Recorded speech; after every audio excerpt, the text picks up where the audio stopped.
Usaha kamu udah beberapa waktu ini mungkin begitu-gitu aja kah?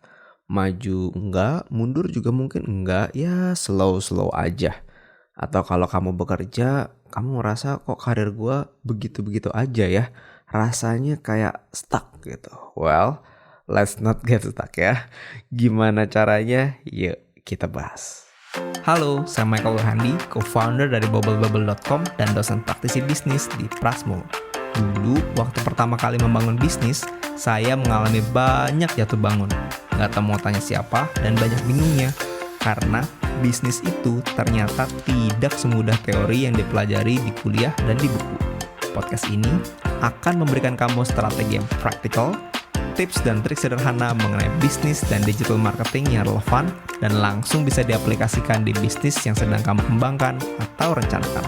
Sehingga kamu berani melangkah untuk mencapai kesuksesan yang kamu mimpikan. Kalau kamu ingin membangun bisnis yang bukan hanya sesuai dengan passion kamu, tapi juga bisa memberikan positive impact ke banyak orang, kamu berada di channel yang tepat. So, are you ready? Yuk kita mulai. Let's go! Hai brave entrepreneurs, how are you today? Ayo berani lakukan hal-hal baru di luar comfort zone kamu ya. Do something different to get different results. Ini adalah episode ke-83 dari podcast Berani Melangkah. Dan ini berarti saya sudah 83 kali ngomong, ayo berani lakukan hal-hal baru di luar comfort zone kamu ya. Do something different to get different results ya.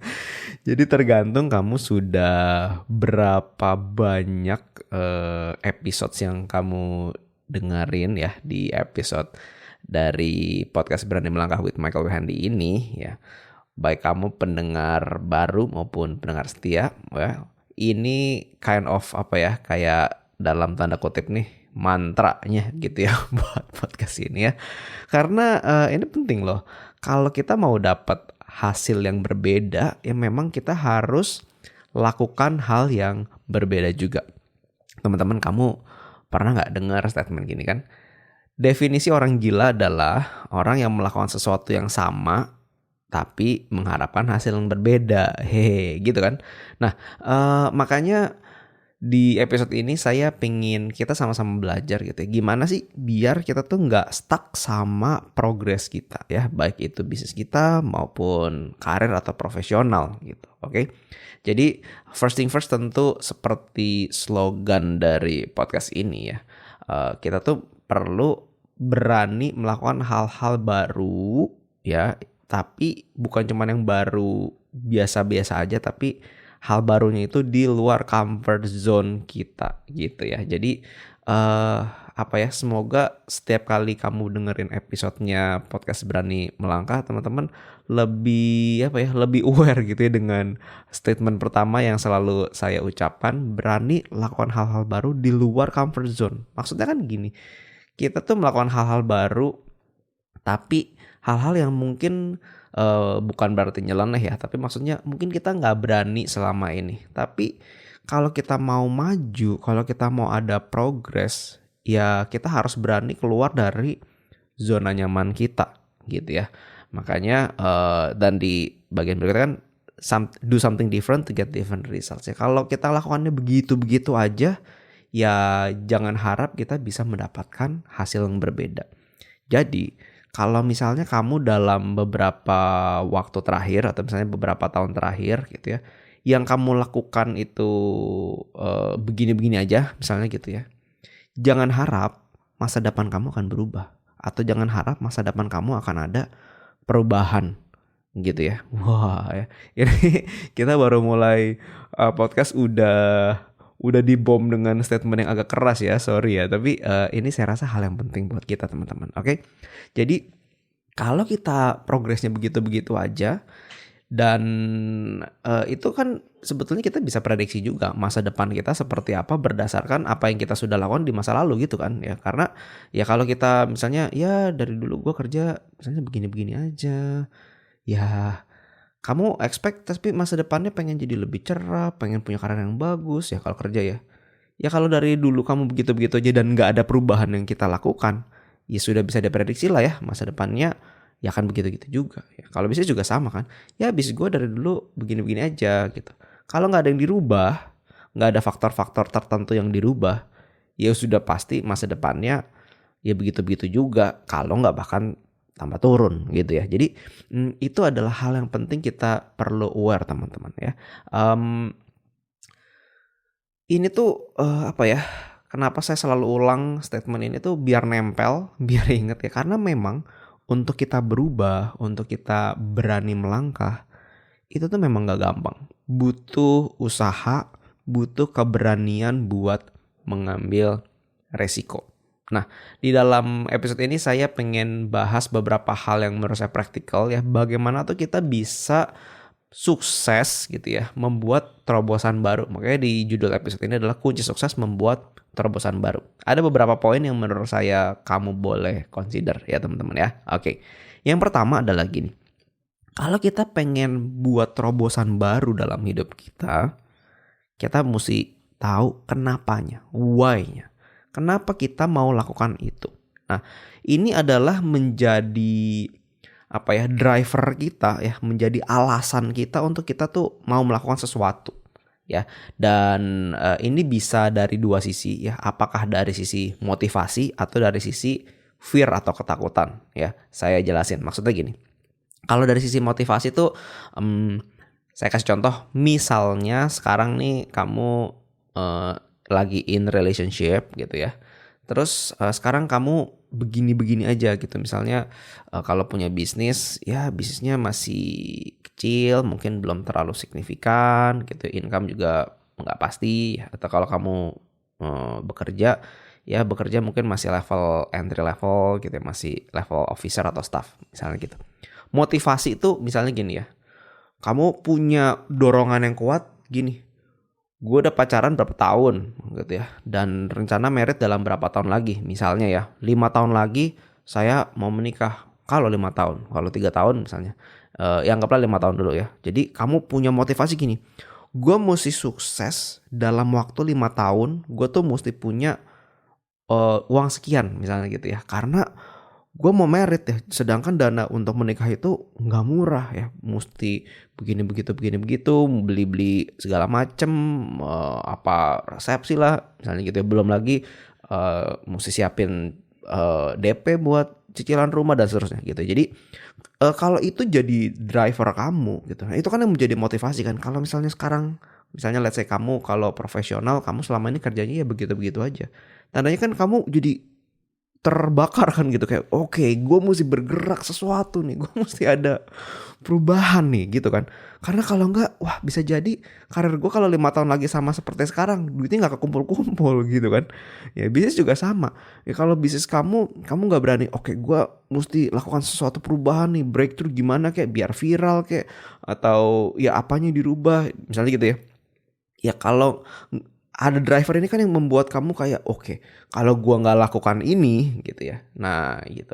Atau motivasi itu jadi ini yang tujuannya tuh biar gue bisa mencapai satu titik itu. Nah, itu adalah dari sisi motivasi ya. Tadi saya agak kecampur dikit, kalau satu lagi yang fear itu baru adalah kalau gua nggak melakukan ini, nah akibatnya apa gitu ya. Jadi satu motivasi, satu fear. Kalau motivasi itu karena ada alasan yang besar ya, biar gue bisa punya duit cukup, biar gue bisa punya resepsi yang oke, punya DP buat cicil rumah dan seterusnya gitu ya. Nah itu kalau motivasi ya, misalnya contoh case-nya adalah in relationship gitu dan mau nikah. Nah tapi bisa juga kalau itu nggak cukup kuat buat kamu ya, bisa juga alternatifnya adalah alasannya itu adalah berdasarkan fear atau ketakutan. Saya sebenarnya nggak prefer ini ya, tapi untuk orang-orang tertentu ada yang dengan fear ini justru jadi jalan gitu ya. Dan ya ini akan balik lagi ke kamu juga sih. Maksudnya setiap orang bisa beda-beda. Misalnya kalau masih dalam case relationship nih ya, kamu mikirnya gini kan, oke, kalau dalam beberapa tahun ke depan progres gue begini-begini aja ya, bisa-bisa gue nggak dapet izin dari camer gue gitu ya, atau bisa malu ya sama camer, bisa jadi nggak dapet izin buat menikah. Misalnya begitu ya, karena misalnya ya kamu realistis juga dong ya, kalau misalnya sama camer kamu mau ngelamar gitu kan, mikirnya apa, ini, anak gua mau dikasih makan apa kan misalnya begitu ya, ya kasih makan nasi lah ya. Jadi, kan maksudnya point of view-nya seperti itu. Jadi ada fear-nya, ini gimana nih kalau gue nggak dapat approval karena gue belum bisa memberikan stability. Mungkin nggak harus kaya gitu, tapi paling nggak cukup misalnya gitu ya. Tapi kalau belum ada stability kan ya sebagai orang tua mungkin takut juga ya gitu, kayak anaknya dinikahin sama orang yang belum bisa memberikan kestabilan dalam hidup gitu ya. Nah, misalnya begitu. Jadi fear itu yang menjadi dorongan kamu gitu. Nah, jadi ini kenapanya mesti jelas banget, dan inilah yang akan membuat kita jadi lebih berani buat melangkah atau buat ambil resiko. Nah, dari situ yang kedua adalah kita breakdown targetnya. Nah, kamu punya target nih, misalnya target tadi 3 tahun ke depan atau 5 tahun ke depan gue mau begini. Nah, dari situ kamu coba breakdown jadi target-target yang lebih kecil. Misalnya kamu breakdown dari target 5 tahun tuh jadi target per tahun.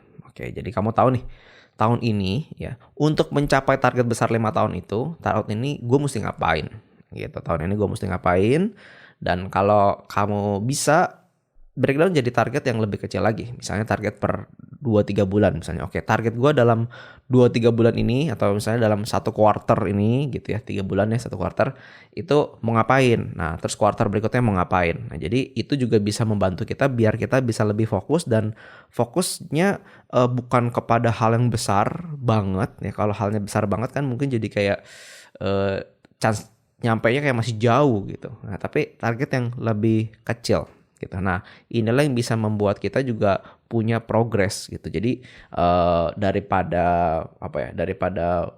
terlalu jauh. Nah, kalau diberikan jadi kecil, nah itu mungkin akan bisa membuat kita juga lebih semangat juga ya. Misalnya, oke, ya targetnya misalnya at least tahun ini kalau misalnya bisnis ya, profitnya naik deh 15% aja atau 20% aja. Nah, misalnya gitu dulu. Jadi sebelum targetnya muluk-muluk, nah oke, kita coba breakdown yang lebih kecil ya. Atau kalau misalnya kamu berkarir gitu, misalnya kamu punya target, oke, gue pengen tahun ini kalau bisa KPI gue sekian atau di atas rata-ratanya berapa ya, atau kalau bisa naik golongan dan seterusnya. Ya, jadi apapun itu, kamu buat target yang lebih kecil yang kamu bisa breakdown per tahun atau bahkan per quarter gitu. Itu nomor 2 ya, breakdown targetnya. Jadi kamu tuh jelas nih, gue mau ngapain untuk bisa nyampe ya. Karena kalau enggak ya terobosan itu nggak akan terjadi, karena kamu nggak semangat, karena terlalu ngawang gitu. Jadi kayak wah terlalu jauh nih gitu. Berikutnya nomor 3 ada lagi nih, cek profil resiko kamu gitu. Nah, setiap orang ini kan beda-beda ya. Teman-teman kamu nih orangnya modelnya gimana ya? Apakah kamu orang yang suka ambil resiko? Nah, kalau orang suka ambil resiko ya, jadi lebih berani lah menghadapi ketidakpastian. Jadi biasanya model begini nih, kalau kamu orangnya akan lebih berani buat ngambil keputusan-keputusan yang baru. Oke, which is good ya, which is good. Ada downside-nya juga sih sebenarnya ya. Downside-nya adalah ya mungkin biasa perhitungannya bisa miss gitu ya, tapi at least dari sisi risk profile itu terutama dalam entrepreneurship itu sebetulnya sesuatu yang bagus, tinggal dilengkapi dengan perhitungan yang tepat kan gitu. Tapi kalau kamu nggak suka ambil resiko ya, memang lebih susah membuat perubahan, oke. And that's okay juga sih sebenarnya gitu. Karena misalnya terlalu calculated gitu ya. Nah, sebetulnya ini adalah adalah 2 hal yang perlu seimbang sih, antara keberanian dan perhitungan. Kalau orang terlalu berani tanpa berhitung, yang yang tepat gitu perhitungan, nggak harus tepat lah, tapi paling nggak ada ancer-ancernya, ya mungkin bisa jadi konyol kan gitu ya. Maksudnya jadi kayak kegagalannya konyol, bisa jadi kan begitu. Tapi kebalikannya, kalau terlalu banyak ngitung, terlalu banyak perhitungan ya, akhirnya nggak berani bergerak, nggak berani melangkah, ya salah juga. Nah, jadi tergantung kamu ada di mana. Kalau kamu suka ambil resiko, kamu perlu lihat perhitungannya seperti apa, itu PR kamu untuk lebih punya kalkulasi. Tapi kalau kamu terlalu banyak perhitungan, ya tandanya PR kamu adalah kamu mesti berani lebih melangkah, bukan cuma teori-teorinya aja gitu ya. Misalnya nih ya, kalau kamu saat ini bekerja dan pengen punya bisnis. Kalau kamu suka ambil resiko ya mungkin dengan perhitungan yang lebih sedikit ya, kamu berani resign gitu kan, terus rintis bisnis. Weh, ya itu yang saya lakukan by the way. Waktu dulu ya. Kalau pikir-pikir berani juga ya, tapi ya eh waktu itu karena masih single, nah itu risk appetite-nya secara general tuh lebih tinggi. Nanti saya jelasin setelah ini ya.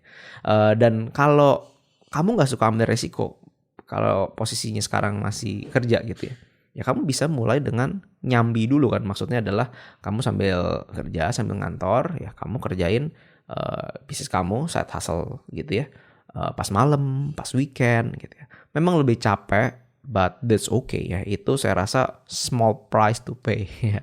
Jadi ya nggak apa-apa, dikerjain aja. Nah itu caranya gitu kan. Jadi income utama kamu tetap ada ya sambil kamu merintis ya. Misalnya sampai satu titik di mana income dari side hustle kamu sudah menyamai dari dari pendapatan utama kamu. Nah baru berani resign. Misalnya begitu ya. Jadi modelnya bisa begitu juga. Tapi model begitu kan waktunya mungkin butuh lebih lama ya dibandingkan kalau emang nyemplung langsung resign. Jadi waktu kamu benar-benar bisa full untuk kerjain. Nah itu bukan masalah benar salah, tapi itu masalah pilihan aja ya.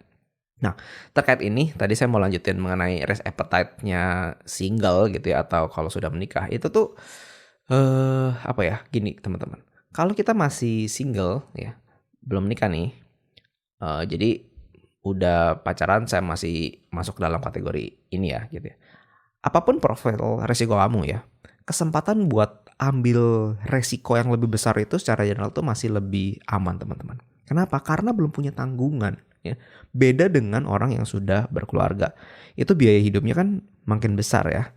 Pengeluaran juga konstan, selalu ada gitu ya. Misalnya ya, saya kasih contoh. Kalau seseorang kerja profesional, sudah berkeluarga, dan misalnya punya anak, lalu memutuskan untuk resign dan rintis bisnis dari nol. Waduh ya, menurut saya sih ini resikonya cukup tinggi dan perlu diperhitungkan dengan sangat matang ya. Bukan gak mungkin loh ya, tapi perhitungannya nih mesti bener-bener tajam ya. Misalnya dalam case seperti ini, mungkin saran saya financial advisor, sebagai financial advisor-nya misalnya gitu ya, yang saya akan sarankan ya adalah gini, minimal orang tersebut mesti sudah menyiapkan dana untuk biaya hidup ya. Jadi biaya hidup keluarga ini biar tetap bisa jalan ya, istilahnya biar dapurnya tetap ngepul gitu. Itu paling nggak sudah tercover selama minimal 1 tahun ke depan. Ya, jadi misalnya sebuah keluarga nih biaya hidupnya misalnya per bulan nih butuh keluar buat belanja, buat beli susu, buat ya pokoknya buat kebutuhan hidup lah. Misalnya anggaplah 5 juta per bulan. Ya tandanya dia mesti siapin 5 juta dikali 12 gitu ya, 70 berapa sih? 5 juta kali 12 60 juta, kok mikir 60 juta gitu ya. Jadi paling enggak sudah ada 60 juta cash ya, kalau bisa lebih dikit lebih bagus, yang itu sudah dialokasikan untuk biaya hidup gitu. Jadi paling enggak kalau misalnya resign selama 1 tahun itu tidak mikir mesti makan apa, anak gua bagaimana, intinya sudah tercover gitu ya. Jadi 1 tahun itu bisa konsentrasi untuk merintis gitu ya. Nah kan kalau baru merintis itu biasanya juga belum menghasilkan gitu. Jadi minimal biaya hidup buat keluarga sudah tercover gitu. Nah, tapi kalau kita masih single atau belum menikah ya, apalagi kalau tinggal sama orang tua, itu tentu biaya hidup jauh lebih minimal. Jadi kalaupun bisnis kita amit-amit gagal nih, ya masih bisa pulang ke rumah, makan di rumah, tidur di rumah gratis kan ya. Belum ada tanggungan, sebenarnya itu yang paling penting sih. Belum ada tanggungan. Jadi kalaupun stres gitu ya, ya paling stresnya lebih singkat harusnya, karena stresnya sama kegagalannya aja, ya udah habis itu bisa move on gitu kan. Tapi ceritanya beda kalau seseorang sudah berkeluarga, terus bisnisnya nggak jalan, terus uangnya habis, itu stresnya berkali-kali tuh ya. Jadi wah itu nggak enak banget ya, karena ada beban biaya hidup di keluarga yang jalan terus gitu. Nah jadi itu mesti tajam perhitungannya kan gitu. Jadi poinnya adalah sebenarnya gini, kalau misalnya kamu saat ini belum menikah, sebetulnya kesempatan kamu tuh untuk berani mencoba yang baru, untuk berani melangkah tuh jauh lebih besar gitu. Kalau kamu sudah menikah atau berkeluarga, unfortunately risk profile kamu tuh harus lebih apa ya? Yang nggak boleh terlalu ambil risiko sebenarnya. That's how it is ya. Jadi itu yang terjadi. Kalau kamu sudah berkeluarga, jangan terlalu ambil risiko. Harus lebih tajam perhitungannya. Tapi kalau sekarang kamu masih single, berani aja nggak apa-apa gitu. Mumpung masih ada waktu. Dan hal ini tuh cuma terjadi saat sebelum menikah aja, sebelum ada tanggungan gitu ya. Jadi selagi itu masih bisa kamu nikmatin waktunya atau masih punya waktu, saya sih strongly suggest gunakan waktu itu.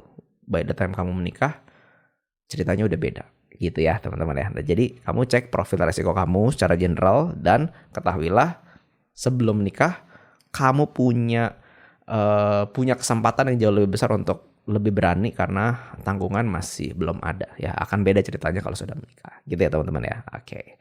Berikutnya, keluar dari rutinitas. Nah, ini penting nih, ini penting ya. Buat kita bisa mikir clear ya. Coba saya suggest nih ya, kalau memungkinkan kamu ambil waktu ya, bukan kalau memungkinkan lah, harus dibuat menjadi mungkin ya. Kamu ambil waktu di luar rutinitas kamu, misalnya kamu short getaway aja gitu. Mau di dalam kota, di luar kota, bebas ya. Kamu, ya ini penting nih. Kalau kamu mau melakukan hal ini ya, kamu harus silent handphone kamu, oke? Jangan buka sosial media sama sekali dan nah kamu apa ya? Kamu kayak clear your mind gitu. Kamu berpikir lebih tenang, lebih jernih gitu ya. Bebas lah mau ngapain ya. Misalnya ya contoh ya, ini contoh sederhana aja. Misalnya kalau kamu sendiri nih, kamu sewa Airbnb kayak ya atau hotel kayak di mana misalnya gitu. Semalam aja mungkin juga nggak apa-apa gitu di dekat misalnya di area kamu atau mau keluar kota yang nggak terlalu jauh, terserah lah. Jadi poinnya nggak harus mahal, nggak harus seperti apa yang kayak healing yang kayak gimana. Ya itu sih sesuai selera masing-masing aja gitu. Tapi poinnya adalah keluar dari rutinitas untuk kita bisa clear our minds. Itu yang penting ya. Dan kalau pikiran kita sudah tenang nih, misalnya kamu lagi nyantai di mana gitu ya, kamu nggak buka sosial media ya. Kalau udah kamu sekali buka sosial media, udah saya bisa bilang udah tidak berlaku ya. Maksudnya ya nanti pikiran kamu kacau lagi, ngeliat orang lain gimana, terus jadi sirik lah dan seterusnya. Wah, udah pikirannya kacau. Jadi biar tenang gitu ya. Nah habis itu kamu tulis di catatan kamu ya, apakah di laptop atau di handphone gitu ya. Misalnya kamu sambil nongkrong di kafe gitu. Nah, apa yang kamu pengen raih? Dan kenapa hal itu penting? Ya. Gimana pathway-nya untuk nyampe ke sono? Ya. Jadi lakukan itu waktu pikiran kita tuh udah clear gitu, udah udah tenang, jernih gitu, nggak lagi mikirin kerjaan hari-hari. Nah, kalau kayak gitu tuh lebih enak gitu buat berpikir dengan ide-ide yang baru ya, bisa menghasilkan ide-ide baru maksud saya gitu ya. Terus bisa ide-ide juga yang lebih fresh ya, segar ya, dan punya semangat yang baru juga. Teman-teman, getaway itu nggak perlu mahal, nggak perlu lama. Jadi poinnya adalah yang penting keluar dari rutinitas dan silent handphone, silent sosial media ya, biar pikiran nggak ke distract. Nah, dicoba ya. Ini hal yang menurut saya sangat-sangat bagus banget untuk kamu coba. It works ya. Dan terakhir nih, support system. Nah, jadi kalau kita mau punya terobosan, kita punya rencana, itu kita harus share sama orang lain ya. Kita gak akan bisa jalan sendiri dan perlu ada accountability partner. Jadi kamu coba cari teman yang kamu bisa share soal rencana kamu ya. Kamu mau ngapain ya, diskusi dan saling support ya. Dalam perjalanan entrepreneurship itu kan nggak selalu mulus. Makanya kita perlu punya orang-orang yang ada di sekitar kita untuk saling mendukung gitu. Nah, itulah yang membuat kita akan jadi lebih kuat dan kita lebih lebih berani. Mungkin orang tersebut atau teman kamu bisa kasih masukan, kenapa lo nggak gini aja gitu, atau bisa kasih dukungan juga, ayo bisa lah, lo pasti bisa, masa nggak bisa sih, ayo dong gitu. Jadi ada yang mensupport gitu ya teman-teman ya. Nah, itu support system yang saya rasa penting. Nah, kalau 4 hal ini kamu lakukan ya. Nomor 1 tadi kamu cari tahu kenapanya, 2 breakdown targetnya, 3 cek profil resiko kamu ya. Keempat, 5 hal ya tadi ya, 5 ya. Keempat, keluar dari rutinitas, dan yang terakhir kelima, kita punya support system. Maka kalau kita pengen bikin terobosan, itu chance suksesnya pasti jauh lebih besar ya. Jadi kamu resep-resapi, kalau ada yang kelupaan boleh kamu dengerin ulang, dan percayalah kalau kamu berani melakukan hal yang baru, kamu berani untuk bisa membuat breakthrough gini dengan cara-cara ini ya, pasti hasilnya juga akan berbeda dan kamu akan menuai di masa depan. Oke, semoga di episode ini kamu bisa mendapatkan harapan yang baru, semangat yang baru, motivasi yang baru untuk bisa membuat breakthrough dalam hidup kamu. Dan tentu harapan saya kamu sebagai pendengar podcast Berani Melangkah ya beneran bisa sampai berani melangkah kan gitu. That's the goal ya gak sih ya. Kalau udah dengerin episode Berani Melangkah banyak gitu tapi nggak ada atau nggak berani melangkah, ya kayaknya podcast saya kayaknya gagal gitu ya. Tapi poinnya kan gitu. Jadi poinnya adalah tentu saya berharap kamu bisa meraih mimpi kamu bisa mendapatkan breakthrough di dalam hidup kamu, untuk masa depan kamu. Dan khusus untuk episode ini kita ngomongin gimana biar breakthrough itu bisa terjadi ya. Ada 5 poin. Kalau ada yang miss tadi kamu bisa ulang lagi, dan harapannya praktekin ya agar benar-benar bisa terjadi. Dan di tahun ini akan menjadi tahun yang terbaik buat kamu, tahun yang berbeda dari sebelum-sebelumnya. Kalau sebelum-sebelumnya stuck begitu-begitu aja, saya percaya ini bisa jadi momentum yang tepat buat kamu untuk kamu bisa melakukan perubahan yang bisa merubah masa depan kamu. Oke? Ya, terima kasih teman-teman sudah mendengarkan. Semoga podcast hari ini bermanfaat ya. Kalau tidak keberatan, support podcast ini dengan memberikan rating bintang 5 dan memberikan komen hal penting apa atau highlight apa yang kamu dapatkan dari episode ini. Hal ini akan membantu podcast ini untuk bisa menjangkau teman-teman lain yang membutuhkan. Please also share episode ini ke teman-teman kamu yang juga mungkin selama ini stuck begitu-begitu aja. Nah, itu kasih tahu nih, lu dengerin nih ya yang ini ya, karena akan bermanfaat. Oke, yuk berani melangkah untuk bisa mencapai kesuksesan yang kamu mimpikan. Sampai ketemu di episode selanjutnya ya. For now, take care.